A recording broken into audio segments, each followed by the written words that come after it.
Oi, pessoal, tudo bem com vocês? Estamos aqui então para mais uma aula de história. E na nossa aula de história de hoje, nós iremos falar sobre as doutrinas sociais do século XIX. Nós vamos falar de doutrinas que vão surgir dentro de um contexto de revolução industrial, dentro de um contexto em que uma nova classe, que era chamada da classe trabalhadora, vai ser tão prejudicada pelas pessoas, né? E que pessoas, grandes pensadores, vão tentar entender um pouco está acontecendo e o que eu posso fazer para melhorar essa sociedade também. Meu nome é Emerson Modesto, sou professor de História. Eu espero que você goste da nossa aula, que você se inscreva aqui no canal, curte, compartilhe, né? E que você possa também assistir às nossas outras videoaulas que estão disponíveis aqui também no canal. Como nós temos feito em outras aulas, eu estou fazendo esse panorama com vocês baseado em um slide. Tá? Então, que vocês possam ver o slide, assistir a aula, e eu espero que vocês gostem muito da nossa aula.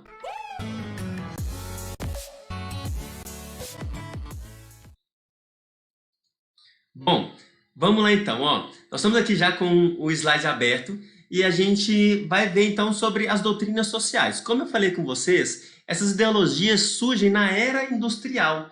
Se a gente fala de era industrial, a gente entende que está num período em que a industrialização, não só a primeira revolução industrial, mas a industrialização como um todo, ela vai influenciar diretamente no modo como as pessoas vivem, na sociedade como um todo. Nós temos uma aula aqui, né, no nosso canal de Revolução Industrial, que você possa ver também, eu vou deixar aqui no card também, para vocês acessarem. Tá? E a gente entende, então, como doutrinas sociais ou doutrinas liberais, como doutrinas que vão procurar, através de alguma forma, favorecer a população, beneficiar a população diante de um controle burguês, burgueses, no caso, os empresários, né, os comerciantes, exerciam a pressão sobre eles contra aquilo que seria favorável. Por exemplo, trabalho 16 horas por dia, insalubridade, sem direitos trabalhistas. E a gente vai entender que tem, então, duas lógicas: doutrinas liberais, que estão dentro da perspectiva capitalista, e doutrinas socialistas, que estão dentro da perspectiva do próprio socialismo. O capitalismo, ele trabalha sobre um viés de propriedade privada, que vai então estar sob o controle dos comerciantes, da burguesia. O proletariado, que são os trabalhadores que trabalham nas empresas, eles então vão ser a mão de obra dos burgueses. O objetivo do capitalismo é ter lucro sobre todas as coisas. E é uma economia baseada em mercado. Como assim? Dependendo do mercado, de onde você trabalha, você pode ganhar mais ou menos e por aí vai. O socialismo, ele já trabalha na questão da propriedade coletiva, né, de socialização, de todos terem uma porção de terra. O proletário trabalha para a sociedade, não para o burguês, porque as empresas aqui são empresas estatais. O objetivo, então, é um bem-estar coletivo. Não é que todos possam trabalhar, viver bem dentro de um sistema unificado. E a economia planificada, ou seja, dentro de um mesmo viés, todos ganhando uma perspectiva igualitária também entre eles. Doutrinas liberais, então, que são doutrinas voltadas para o capitalismo, nós temos alguns ideais que são iluministas, que partem de ideais iluministas, do liberalismo econômico do Adam Smith. O Adam Smith vai ter uma frase muito famosa que é o laissez-faire, laissez-passer, deixa fazer, deixa passar. Para o Estado ter uma mínima intervenção do Estado e a economia se gerir sozinha. Daí vai surgir, né, com o Quesnay, a questão da fisiocracia, que é um governo natural, é uma riqueza que vai vir através da agricultura, que vai fluir naturalmente com o tempo. Claro que sempre priorizando a lógica do lucro também. A gente vai entender que alguns desses pensadores, como por exemplo Thomas Malthus, que vai escrever um livro que é o Ensaio sobre a População, ele fala que é inevitável a pobreza, é inevitável a segregação, a desigualdade, e que é como se você imaginasse que o Estado ele trabalharia, né, em prol da população, mas seria inevitável algumas coisas que realmente o Estado não teria o controle sobre todas as coisas, como deveria ser no caso, né? E a gente vai entender, então, que não só como ele, vai ter outro pensador também, o David Ricardo, que ele vai falar um pouco sobre a questão da lei férrea dos salários. Ele vai falar um pouco com relação a essa questão de como que o trabalhador deveria, então, entender a lógica do trabalho e do preço que seria justo diante do trabalho que ele faz, que ele faria, né? Isso é uma lógica capitalista. Na lógica socialista, nós já vamos ter muito mais repercussões dentro dessa questão das doutrinas sociais do século XIX, e entre elas nós já vamos começar com o socialismo utópico. Utopia é sonho. Socialismo utópico é um socialismo que ele foi, sim, pensado, mas na prática era impossível de se concretizar. Era impossível de ter ali uma forma efetiva de comando, né, dentro do socialismo utópico. O que o socialismo utópico, então, propõe? A questão das críticas à grande propriedade, a defesa da pequena propriedade, né, para os trabalhadores, o acordo entre as classes, as iniciativas iniciais sem resultado. Eles vão propor também a criação dos falancérios, que seriam comunidades idílicas, fazendas coletivas de agroindústria, criada pelo Charles Fourier, como vocês estão vendo aí. Nós vamos ter também o Saint-Simon falando uma sociedade sem ociosos, sem preguiçosos, né? Sem pessoas que explorariam a sociedade, divididos em 3 classes: os sábios, os proletários e os sem posses. Né? Em um governo que o conselho de sábios e os artistas que fariam isso, que movimentariam isso. Vamos ter também o Robert Owen, que vai falar sobre a melhoria das condições dos trabalhadores nas suas fábricas, vai falar sobre relações de falência, sobre o auxílio da criação dos trade unions. A questão geral do socialismo utópico são ideias de a formação de uma nova sociedade em que a burguesia, em que os empresários, em que a lógica capitalista, obviamente, não tem vez. Mas a criação dessas fazendas coletivas, a criação dessa sociedade ociosa, a criação de uma sociedade sem exploração, de camadas sociais voltada para sábios e artistas, isso foi muito criticado pelo Karl Marx, porque ele falava assim que isso era realmente impossível de se concretizar. Aí a gente vai ver dentro da lógica, então, um socialismo científico, que foi criado, então, pelo Karl Marx e o Friedrich Engels. Karl Marx, ele vai ter, então, o Manifesto Comunista e o Capital, né, que são 2 livros do Marx, vai trazer à tona essa ideologia de um socialismo que tinha como ser colocado em pauta. Não só tinha, como foi colocado em funcionamento, né? Se eu posso dizer assim, ele foi colocado para valer, né? Isso nós vamos ver em tantos outros países como a Rússia, Cuba, Vietnã, a Coreia, nós temos a China, nós temos tantos países hoje que são socialistas e que se inspiraram, né, nessa ideologia marxista. E a gente vai entender, então, que eles vão pensar em bases concretas para a mudança da sociedade. A primeira coisa que eu gosto de destacar, sempre quando eu falo de doutrinas sociais do século XIX, é que o Karl Marx, ele tem uma frase célebre: trabalhadores, univos. Ele convoca a união dos trabalhadores para que eles se voltem contra os abusos que eles sofriam e para que eles não se rendam diante das pressões e que eles se manifestem. Então ele vai explicar para as pessoas como que funciona isso para que eles entendam o processo.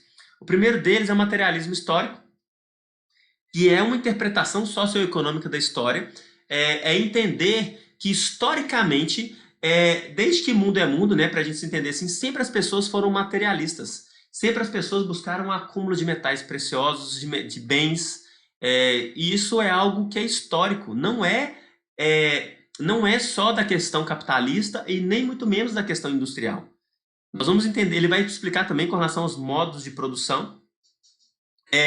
Ele vai falar com relação a como que a compreensão da história faz com que as pessoas entendam como que se dá a produção de algo, né? Como que a força de trabalho é o motor, é o cerne da produção, né? E que o burguês sem o proletário, ele não é nada. Aí se dá essa questão da relação de produção, né? Porque quando a gente entende a relação de produção em que os donos, né, dos meios de produção e os donos da força de trabalho, eles sempre vão procurar explorar o trabalhador. Dentro da relação de trabalho, o burguês sempre vai querer lucro e vai querer tirar do trabalhador o seu lucro, sempre que puder e da forma que ele puder. Aí é que entra a questão, então, do lucro, que vai estar dentro de uma lógica de mais-valia, né, que é a medida da exploração. Ou seja, quanto mais eu tiver um trabalhador que produz mais para mim e me dá mais lucro e recebendo menos, esse trabalhador eu vou priorizar.